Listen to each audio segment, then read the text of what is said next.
Welcome back to the Coach Dad podcast, where we talk faith, family, and the mindset it takes to raise champions on and off the field. I'm your host, Momma Rushhh, and I'm glad you're here. Today, we need to say it plain. Recruiting is not your coach's job. It's yours. Your work ethic, your presentation, your commitment to excellence, that's what opens doors. How you do some things is how you do everything. If you're ready to take responsibility for your future, this episode is your checklist. Let's get into it. Hey, Coach Dad. How goes it? How goes it? I like this topic this week. Well, did we want to get caught up on anything? Is there anything interesting to get caught up on? Well, we're going to Eugene. We're going to Eugene. I'm going to get to see my two babies. Very excited about that. Why are we going to Eugene? Because we have a playoff game. Yes, our first playoff game against James Madison. JMU. And it's in Autzen Stadium. So we get to see the boys go and do their thing. I'm really excited to go to Eugene. Yep. So we're going to be posting like little videos and pictures. So stay on our TikTok. Okay, well, let's get into this. This is a really nice, this is like a very like, wow, you said it plain. We said it plain. Recruiting is not your coach's job. So set the tone for us, Coach. Say it straight. What is a coach's role in recruiting and what isn't? So whether it's recruiting, whether it's your boss at work, you have to take personal responsibility in getting to that next place. Your coach's role is simply to give an accurate account of your performance. When the college scouts come down, he's going to give an accurate account of who I have available, what their ability is, what their work ethic is.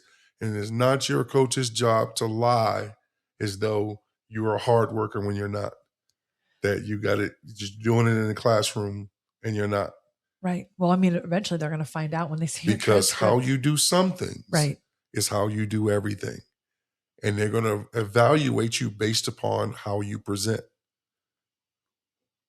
So that means how you present in practice? How you present in practice, how you present on film, whether or not you take plays off. One of the reasons why they like, in football, why they like watching the entire game instead of just your highlights is because what are you doing when the ball is going away from you? What happens when you know you're not going to be the center of attention on this play? What happens when you just have a supportive role? Are you a good teammate? Do you block when you're not getting the ball? Are you giving the extra effort even when the quarterback didn't look your way or you didn't get to the quarterback? Did you loaf because the ball went to the other side of the field? They're looking to see if you're putting in the extra work, if you are different than everyone else who is taking a stinking break. Are you going the extra mile? Because they didn't come in to get ordinary. They came in to get extraordinary, to get great, to get elite. And elite and great do those extra things. I hear the kids today call them, in practice, they call them tryhards. Oh, man, he's trying too hard. He's doing all that extra stuff. So give us some examples then of like the kind of habits that show up, ones that show up on film, ones that show up in the classroom, and habits that show how you carry yourself. Well, I just listened to one recruiter today talk about he likes to get to practice early so he can see who comes to practice early, who's working on something before practice. They're looking at all that? Looking at all that. Looking at how they interact with their teammates. Do they only talk to the good players? Do they have a relationship with the small guy, the guy who may not even be getting in the game? But what is he a good teammate? Is what they're looking for. Got it. Okay, that was my question. Is he a good person, or is he a jerk that's full of himself? All those things matter because when you get on the next level, when you hear us talk about culture, it's supposed to be an environment where everybody's pushing each other, everybody's pulling for each other, even though they're competing. In our last episode, you heard Elijah talk about the fact that he appreciates the room that he's in, the the position room that he's in, because even though they're competing, there's still a brotherhood. There's still guys that they can talk to each other. Hey man, I'm having this problem. Right. Hey, can you work on me? Work with me on this this drill right here. Can you help me with this thing? Because that guy's not a dirtbag, and he's not just going to leave him out there. He's still pushing him, because when that guy gets, when you get better, that guy gets better, because you're pushing each other. They're not afraid of competition. They're not trying to cut your legs off so that you won't compete with them. You're competing makes them better. And so all those little habits of being a good person, having a good work ethic, showing up on time, showing up before time, staying after, all those things matter, because they're going to show up at some point. Whether a recruiter comes to see you, whether on film, what's your commitment to looking the ball all the way in, or running to the whistle blows, all those are habits that began somewhere. Mm. And were you working on those things so that when it was time to show up, those habits showed up? And how about in the way that a student athlete carries themselves?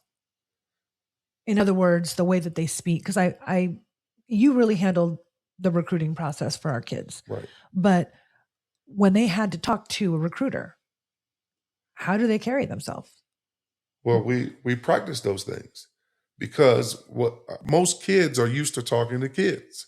Right. They're not used to talking to adults. I never thought about it that way. You're right. And so they talk how they talk to kids. Well, that's not how you talk to adults. Do we make sure they have the proper manners? Can they make a coherent sentence? Right. Can they, can they get their thoughts from in their head out of their mouth? Now I'm going to stop you. Hold on. Get your thoughts together. Man. I was just going to say, now I have heard you say to Elijah when he was in high school, get your thoughts together. All of them, Cruz, David, Michelle, all of them, get your thoughts together. Take your time. Take your time. Think about what you want to say. Now, rehearse it in your mind. Now, let's get it out. I love that. Yeah. So, help parents connect the dots. So, for example, why does how you clean your locker or show up on time predict how you'll handle college? I feel like we just had a conversation with one of our littles about this. Well, again, as I just said, how you do anything or how you do something is how you do everything. Your habits that you build today will spill over into other facets of your life. If you're not used to finishing, if you're not used to going all out and giving your best effort, that's going to show up in just about every phase of your life. If you only do the things you feel like doing, that's going to show up at some point. And it's going to show up on film. It's going to show up when they come and they talk to your teachers and they talk to your coaches, when they talk to other players. It'll show up quickly. Well, I've seen a many player be sent home because they didn't have a requisite work ethic. I heard Ed Reed talk about the fact that it was a shame that the firemen who were coming to clean up the locker room for the Ravens had to pick up tape and things off the floor. He said, we're a locker room full of dirt bags. Wow. That we wouldn't even show the common courtesy not to leave it for them to pick it up, that you won't clean your own locker. It tells me that you're not trying to win, because winners do the little things. They're not going to leave it for somebody else to do. They're going to get it done themselves. And it's that kind of little thing that grows up to be big things. Will you work and do the extra thing during the game? Will you go and be a decoy because you know we need the winning touchdown? Or will you pout about not getting the ball? What little thing are you willing to do? Okay, so then let me ask a follow-up question. How do families build a rhythm where excellence is the standard? Being on time, organized bag, tidy room, thank you texts, film labeled, calendar set, so that when a coach calls, you're already operating at a college pace. So let me first say, we don't have all those pieces together. I was going to say, so we definitely... We got to figure it out. Okay. We are... I thought we had it figured out with the boys.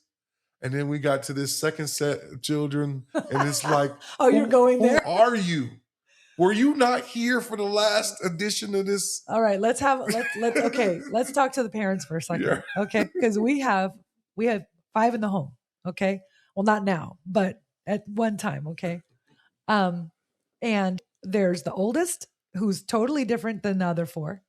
Then there's the 2 boys, and then there's what we call the 2 babies, or the 2 little ones.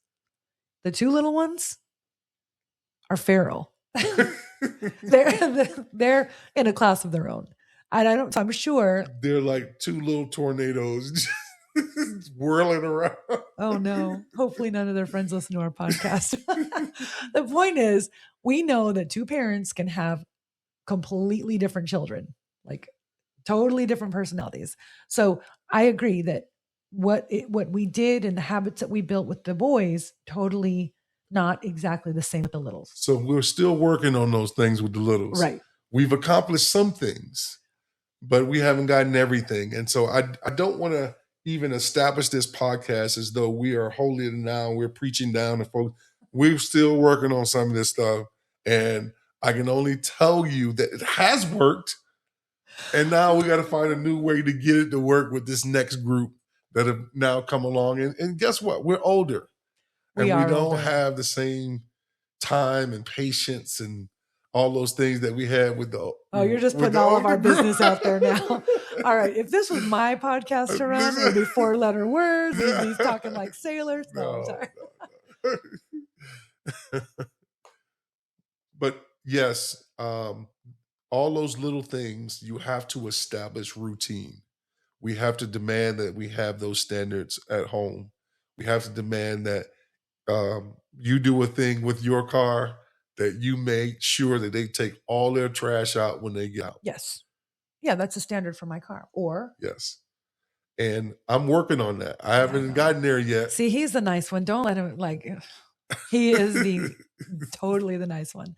You know, I think this is a really good conversation to have, because even though admittedly we don't have it all figured out, it's nice to know that getting to that point starts with little things. Okay, hey, listen, maybe we make our bed. Maybe we start with that. Isn't there a whole book called that the whole premise is every day make your bed, yep, and the rest of your life just works itself out? Right. I don't know if that's what it is, but it's establishing that routine. Exactly. But it's all the little things. I'm going to do this. Yep. Yeah. I mean, I can appreciate that. Actually, this podcast is for me. All right. Well, I appreciate you being candid there. That's good. People need to understand that about us, especially. Yep. So what is fair to ask from your high school coach? We talked about what's not your high school coach's role, but what's fair to ask of the high school coach? Introductions, honest evaluation, film, like what is it? Well, first I would sit down with him and find out what his assessment is. What does he believe his assessment of your child is? And what is it that he plans to share with coaches? Okay. And have that conversation. I'm sure he's willing to give you that assessment, and know that in his mind, he's saying to himself, I have 2 things in this world, my name and my word, and both of them have to carry.